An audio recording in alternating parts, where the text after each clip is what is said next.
Berikutnya saya beri kesempatan kepada Pak Menteri untuk menjawab apa yang menjadi concern, pertanyaan, dan beberapa isu yang disampaikan oleh anggota dan pimpinan di Komisi 11. Terima kasih, Ketua. Pimpinan, sebelum Pak Menteri sedikit saya boleh? Sudah Pak, tadi Bapak. Sudah cukup? Sudah cukup. Oh, udah. Terima kasih atas pertanyaan-pertanyaannya. Oh, ini kayak ujian PhD ya? Oke, saya akan jawab sedikit-sedikit aja ya, yang bisa saya jawab, yang nggak bisa nggak akan saya jawab. Sebagian tertulis nanti. Dari PDIP, Pak Andreas menanyakan apakah ada macam-macam kan. Yang utama adalah apakah kita meningkatkan efisiensi. Kalau di pupuk kan kita sudah akan invest di pupuk ya. Dan kelihatannya sudah akan membaik. Tapi begini, saya monitor proposal-proposal di Danantara. Setiap ada yang berhubungan dengan efisiensi, pengurangan cost, segala macam, saya selalu akan PMN kalau bisa. Tapi sampai sekarang juga proposal juga nggak terlalu jelas-jelas amat. Jadi kelihatannya nih arena Anda diskusi dengan Danantara semalam dijadikan ajang curcol Danantara ke Anda ya. Untuk menekan saya kelihatannya. Nggak apa-apa. Yang jelas gini tadi, apakah untuk energi terbarukan ada dari Pak ini kan jangka panjang sekali kan. Kebetulan saya beberapa minggu terakhir rapat dengan Pak Presiden dan Menteri SDM, ada desain untuk membuat PLTS menggantikan listrik yang ada sekarang.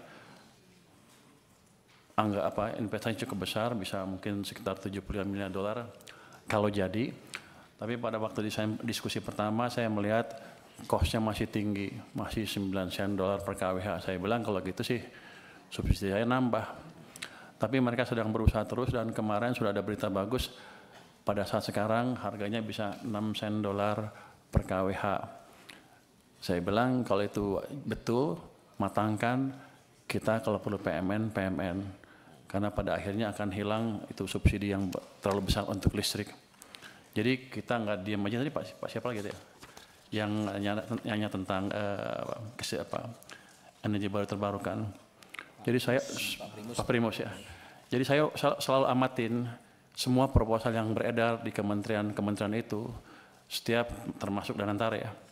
Setiap ada yang bisa mengurangi biaya, kami akan ini secepatnya. Tapi kelemahan yang utama memang saya sadari juga di sini waktu ini saya kan baru minggu ketiga ya, yang nggak tahu semuanya sekaligus kan. Tapi saya tahu bahwa ketika mereka bilang ke saya, subsidi ditendang ke tahun depan pembayarannya, maksudnya? Kompensasi Pak. Ya, kalau subsidi kita bayar ya, yang kompensasi kita tendang ke tahun berikutnya. Maksudnya apa? Ya, ada proses yang lama, ini itu. Kan saya juga pernah di private sector kan, saya ngerti juga itu cost of capital untuk perusahaannya jadi tinggi. Tapi saya baru lihat beberapa, 1 minggu terakhir lah. Ke depan saya akan percepat.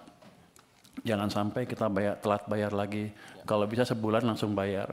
Kenapa? Karena uang saya juga nganggur di BI itu. Kalau gitu kan masuk ke sistem cepat, mestinya Danantara harusnya lebih cerdas lagi. Kalau ketika mood saya seperti itu, langsung dia ngadap saya, minta apa. Ini kan enggak, dia ngadap Anda langsung kan, bapak-bapak, ibu-ibu. Padahal sama saya, teman, saya pengawas Danantara, awas besok. Kenapa mereka nggak ke saya? Lah ini kan penting Pak Menteri, ini jadi paten ini bagus gitu, ini bagus saya pikir koreksi seperti ini.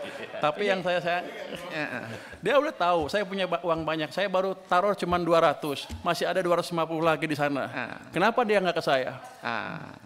Jadi pada dasarnya begitu masuk akal, kita akan ini cepatnya. Kita akan review proses yang tadi 3 bulan tadi, kelamaan menurut saya juga, yang memastikan bahwa program PSO kami tidak mengganggu cash flow dari perusahaan Pertamina dan PLN dan lain-lain. Tapi nanti saya lihat, kalau nggak untung juga awas. Kalau udah costnya diturunkan, jangan main-main mereka. Tapi yang tadi saya janji akan betulin tadi proses di sini kita akan percepat. Berapa lama Anda bisa betulin? Dulu itu setahun sekali Pak. Ya jangan setahun sekali lah. Dulu itu setahun sekali udah kita 3 bulan. Yang nentuin siapa? Kita perpres. Kita yang nentuin. Sebulan selesai ya? Sebulan selesai Pak. Nanti kalau enggak dia saya pindahin. Ini alhamdulillah ini kalau Menteri Keuangannya bergerak cepat begini nih Pak. Nah, Kita bersyukur ini Pak. Sebenarnya saya lagi mikir gimana ngeluarin uang itu, masih banyak di sana, masih numpuk. 200 triliun positif tanggapannya, tapi banyak yang ribut juga kan. Oh ini itu. Ya, saya mesti cari tools yang lain. Jadi kalau tambah lagi.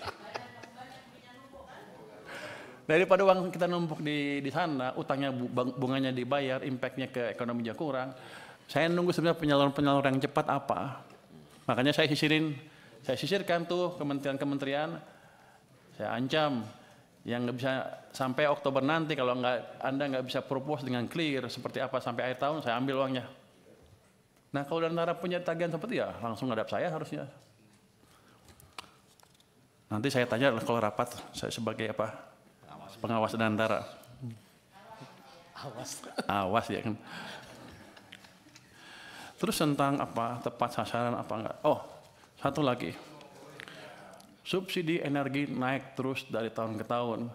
Energinya kan, kalau itu utamanya BBM kan.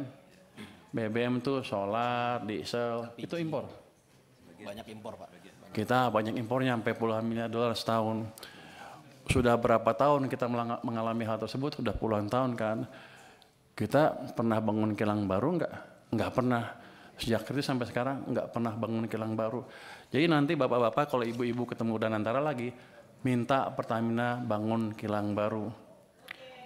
Saya pernah, waktu saya di Maritim, saya pernah tekan mereka tahun 2018 untuk bangun kilang. Mereka janji mereka akan bangun 7 kilang baru dalam waktu 5 tahun. Sampai sekarang kan nggak ada satupun. Jadi Bapak tolong kontrol mereka juga. Dari saya kontrol, dari Bapak-Bapak juga kontrol. Karena kita rugi besar. Karena kita impor dari mana? Dari Singapura. Minyak, produk minyaknya. Pabrik pupuk juga. Jadi pada dasarnya kalau gitu sekarang saya bukan juru bayar saja. Saya akan masuk. Saya akan lihat mereka jalankan apa enggak proyek-proyek yang diusulkan. Kalau enggak kita potong uangnya juga Pak. Saya kan pengawas, saya ganti aja dirutnya. Artinya timbal balik. Jadi ini saya pikir masukan yang bagus sekali dari DPR. Gimana caranya kita memproduksi, tadi Pak Khairul Imam juga memperbaiki alat-alat produksi, termasuk menyediakan alat produksi yang baru yang selama ini kita gagal membangun. Jadi kilang itu bukan kita nggak bisa bikin atau kita nggak bisa bikin proyeknya, cuman Pertaminanya males-malesan aja. Saya pernah kasih ke mereka, biar aja karena mereka jelek-jelekin saya kemarin kan. Saya pernah kasih tawaran ke mereka, kalau nggak bisa bikin ya udah, ini ada investor dari Cina mau bangun kilang, Anda perlu beli 30 tahun, setelah 30 tahun Anda dapat kilangnya gratis. Pertamina bilang, kami keberatan dengan usul tersebut karena kami sudah over capacity. Waktu itu saya kaget, over capacity apa? Kami sudah rencana bangun 7 kilang baru, satu pun nggak jadi kan? Mereka bilang, iya tapi ke depan akan jadi, sampai sekarang nggak jadi. Yang ada malah beberapa dibakar kan. Jadi tolong dari parlemen juga mengontrol Pertamina untuk hal tersebut. Jadi kita kerjasama. Tujuan kita sama sebetulnya mengurangi subsidi dan membuat subsidi yang ada pun lebih murah dan tepat sasaran. Jadi untuk subsidi gimana nature-nya? Subsidi sebetulnya kalau bisa nggak subsidi kan. Cuman karena ekonomi kita tumbuhnya nggak cukup bagus, masyarakat yang paling bawah belum bisa bertahan ketika harus menghadapi harga pasar. Dikeluarkan itu subsidi supaya mereka bisa hidup terus dan agak sejahtera lah ke depan. Tapi kunci utamanya adalah menciptakan pertumbuhan ekonomi yang lebih cepat. Jadi kita akan mencoba meningkatkan kesejahteraan semuanya sehingga mereka semua kuat pada satu titik, nggak harus subsidi lagi. Jadi langkah itu ke depan menciptakan pertumbuhan ekonomi yang lebih cepat. Makanya saya setuju banget dengan ambisi Pak Prabowo untuk menciptakan pertumbuhan ekonomi 8%. walaupun susah mungkin ke 8, tapi selama kita bergerak ke arah sana dan bukan ke arah bawah seperti sebelumnya, harusnya cita-cita lama-lama akan tercapai juga. Jadi saya mohon Komisi 11 mendukung saya dalam hal itu, bersama-sama menciptakan tadi pertumbuhan ekonomi yang lebih cepat. Terus untuk data gimana tepat sasarannya, itu kita punya DTSN ya tadi ya. Ini sudah siap, sudah dipakai oleh Menteri Sosial ya, Kemensos, tapi belum dimanfaatkan oleh Menteri ESDM. Kami akan diskusi dengan mereka supaya mereka betul memakai data sen tersebut ke depan. Tapi sama juga, selama ini rupanya kita nggak bisa ngitung, nggak pernah monitor ya. Belum pernah survei dan sebagainya. Saya akan minta BPKP untuk mensurvei gimana pelaksanaan subsidi itu. Dan saya akan minta betul mereka jalankan, jadi kalau ada yang menyeleweng-nyeleweng, hati-hati aja nanti. Jadi selama ini rupanya belum dijalankan. Apa lagi? Jadi gini Pak Mawancik Hasan, dengan tadi perubahan peraturan tadi dalam waktu sebulan ya, harusnya carry over nggak akan banyak lagi. Mudah-mudahan paling mepet-mepet harusnya Januari bisa dibayar. Kalau mepet, kalau ada persiapan kan habisnya kan Desember kan nggak bisa langsung bayar kan, paling Januari harus dibayar. Jadi nggak lama-lama amat itu carry overnya. Saya pikir itu. Bapak mau cerita tentang bansos MBG. Oh. Ada tadi, tapi bukan dengan subsidi itu. Ada tadi Pak Mas bahkan sudah jelaskan bahwa ada 1.300 triliun rupiah sudah langsung ke masyarakat. Jadi subsidi seolah berkurang tuh nggak berkurang betul sebetulnya. Ada program-program pemerintah langsung yang langsung menunjang kehidupan masyarakat. Ini tahun 2026 itu kuartal. Subsidi kompensasi energi belum sebenarnya tepat sasaran. Ini ada bansos 137,5 triliun, ada MBG 335 triliun, ada subsidi kompensasi energi 429,4 triliun. Jadi selain subsidi itu, let's say, yang itu jangan hitung lagi kompensasi.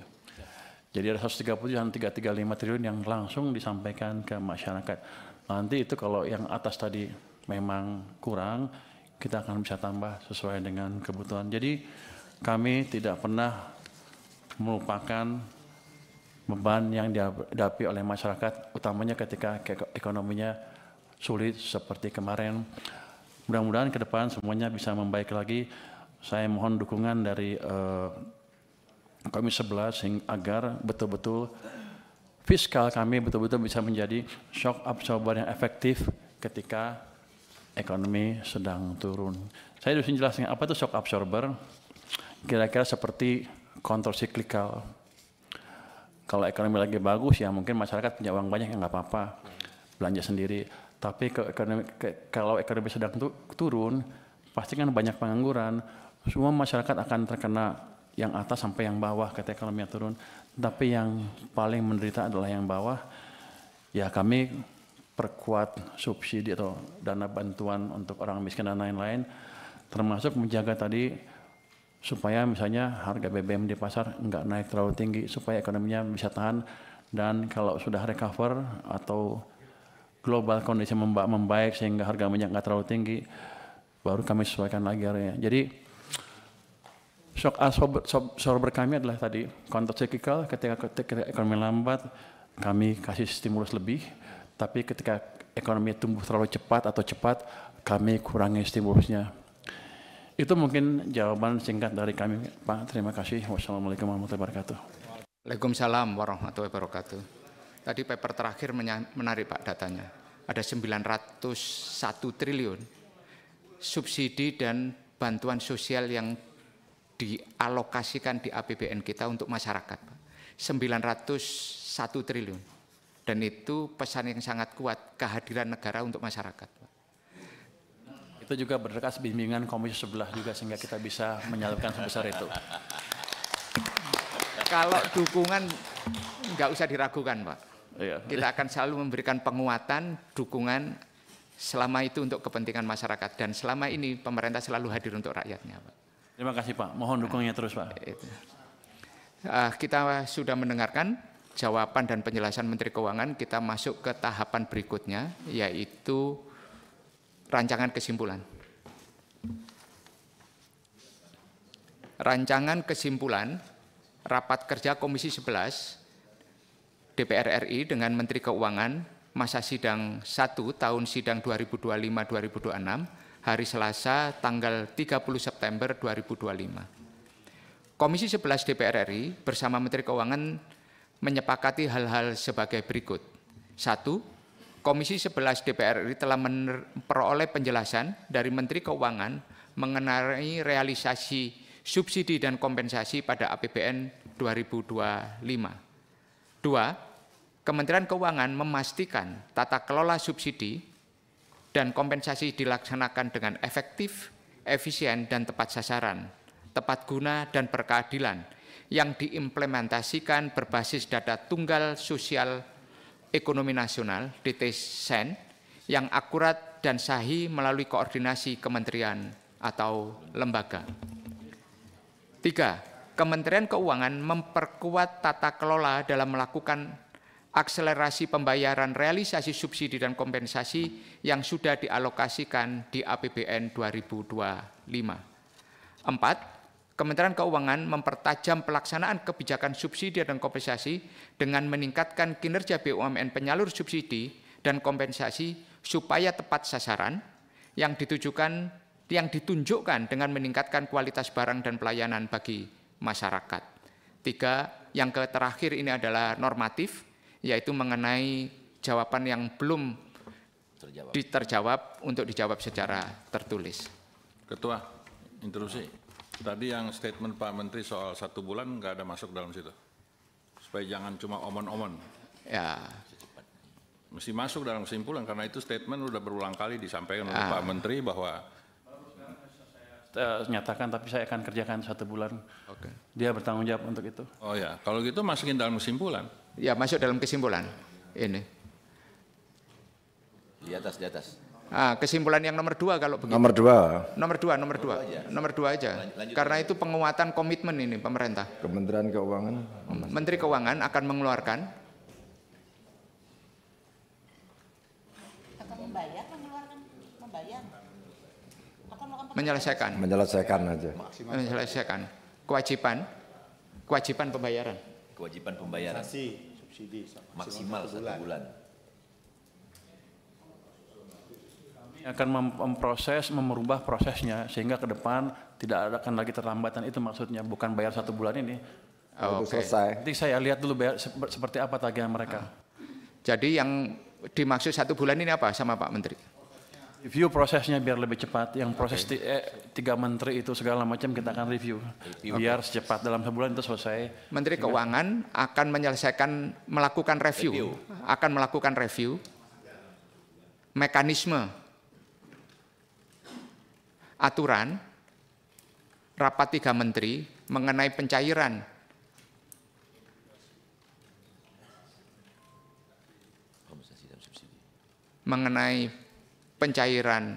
Izin Pak Ketua, izin. Sebentar ini Bu. Kita kenapa mengatur 3 menteri di dalam kesimpulan yang kita bahas ini kan di dalam tugas kita Komisi 11. Jadi tadi yang disampaikan di dalam rapat itu bahwa pencairan itu melibatkan rapat 3 menteri. Itu Bu, melalui review. Semalam juga disampaikan di dalam BUMN itu selalu ada rapat menteri teknis, yaitu Menteri Keuangan, Kementerian Teknis, dan kemudian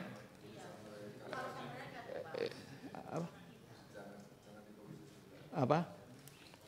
Izin Pak, kita di sini Komisi 11. Kalau kita mengatur eksekutif, mereka mau rapat dengan siapa dan jam berapa, tanggal berapa, jangan pada kesimpulan. Kita cukup mengerti saja ada mekanisme yang akan dilalui. Makasih Pak Ketua.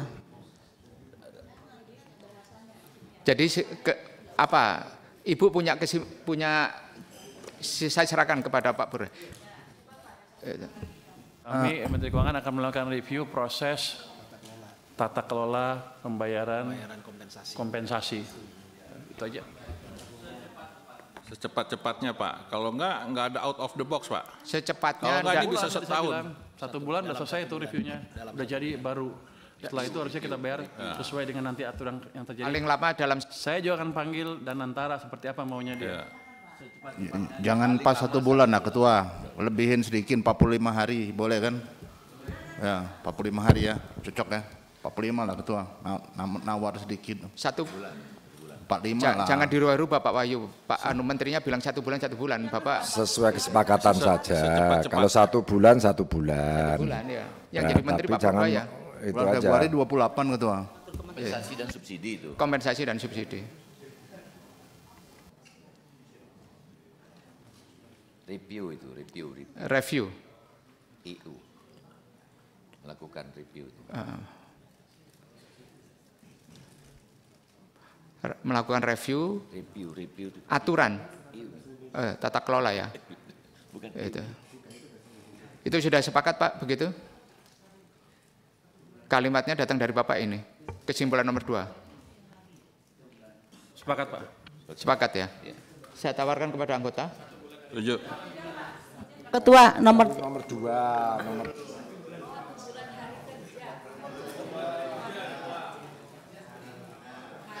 Kalau 1 bulan hari kerja itu berarti kita ngomong 30 hari kerja. Apa 1 bulan saja. Ini yang saya minta komitmen Bapak itu 30 hari kalender, 1 bulan kalender, 30 hari kerja. Kalau 30 hari kerja itu 45 hari. Ya.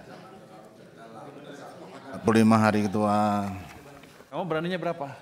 Yang mana yang berani? Yang mana? Apa 30 hari kerja Pak? 30 hari kerja Pak? Apa? 30 hari. Udah. Ini Menteri Keuangannya hebat ini, nantang. Siapa? Ini luar biasa nih Menteri Keuangan. Itu. Kita berikan dukungan penuh ini. Ketua.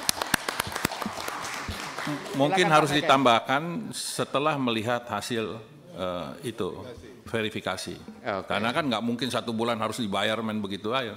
Tentunya verifikasinya harus ada. Proses tata kelola itu. Review Jadi- proses tata kelolanya Pak. Hah? Review proses tata kelolanya bukan Ya, bukan proses, bayar. setelah ini. itu jadi pembayaran itu proses melakukan verifikasinya itu yang dipercepat. Iya. Jadi kalau verifikasinya kelamaan, ya pasti ke Menteri Keuangan juga kelamaan. Nggak mungkin lama Pak. Kalau Bapak negur saya, masa saya lama-lamain lagi? Enggak, yang verifikasi kan bukan Menteri Keuangan, itu ada pihak lain. Gitu loh. Yang lain sama juga biar lebih cepat juga. Kalau mereka nggak bisa cepat, saya potong anggarannya. Oh ya udah. Nah, ini Ya luar kalau biasa udah Pak. begitu nggak apa-apa. Ini malah bagus Pak. Hah? Harus dipercepat semua. Ya udah. Tata kelola. Ya udah, kalau kayak gitu udah bagus. Ya. Gitu loh. Ya. Yang penting bisa terjadi. Ya. Ya.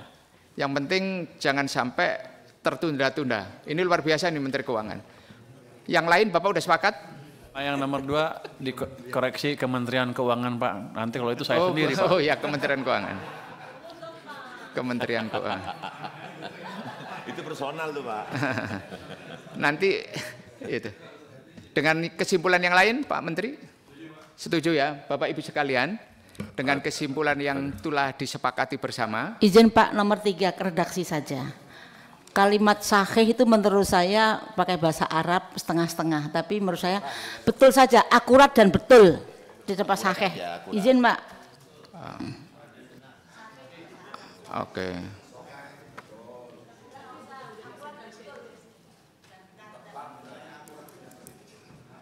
Tepat dan akurat itu aja, biar nggak usah ini. Yang akurat melalui koordinasi. Ya. Akurat udah bagus lah, akurat udah pasti tepat Pak. Ya. Sudah kita sepakati ya. Bapak Ibu sekalian, dengan disetujunya kesimpulan ini, maka Menteri Keuangan sudah sepakat kita jadikan kesimpulan raker kita hari ini. Ini luar biasa, rapatnya cepat, jawabannya cepat, responnya cepat ini Pak. Menteri Keuangan ini. Saya beri kesempatan Pak, closing statement sebelum menutup acara ini. Assalamualaikum warahmatullahi wabarakatuh. Saya mengucapkan terima kasih telah diundang oleh Komisi 11 dalam acara rapat kerja berkaitan dengan utang-utang Menteri Keuangan yang supaya dipercepat bayarnya.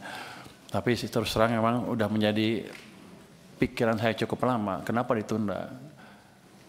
Kalau ditunda kan cost of capitalnya tinggi perusahaan-perusahaan itu. Akhirnya mereka untungnya juga berkurang. Sementara pemerintah bisa bilang, oke, subsidi saya aman, anggaran saya aman. Harusnya nggak begitu. Setelah kita memberikan tugas ke suatu badan usaha, harusnya kewajiban pemerintah juga dipenuhi tepat waktu sehingga tidak mengganggu badan usaha tersebut. Mudah-mudahan ke depan diskusi seperti ini akan berjalan terus, dan kami juga mohon bantuan Komisi 11 kalau ada danantara yang lambat-lambat, Anda juga menegur mereka. Terima kasih atas masukannya. Wassalamualaikum warahmatullahi wabarakatuh. Waalaikumsalam warahmatullahi wabarakatuh. Kebetulan danantara juga mitranya Komisi 11, Pak. Semalam kita sudah konsinyering sama mereka dalam sebuah rapat yang sangat panjang, Pak. Jadi hasilnya sudah kita sampaikan dan mudah-mudahan terakselerasi dengan rapat dan respon Menteri Keuangan yang luar biasa cepat memberikan respon dan mencarikan solusinya, Pak. Dengan mengucapkan alhamdulillahirabbil alamin, rapat ini saya nyatakan selesai dan saya tutup. Assalamualaikum warahmatullahi wabarakatuh.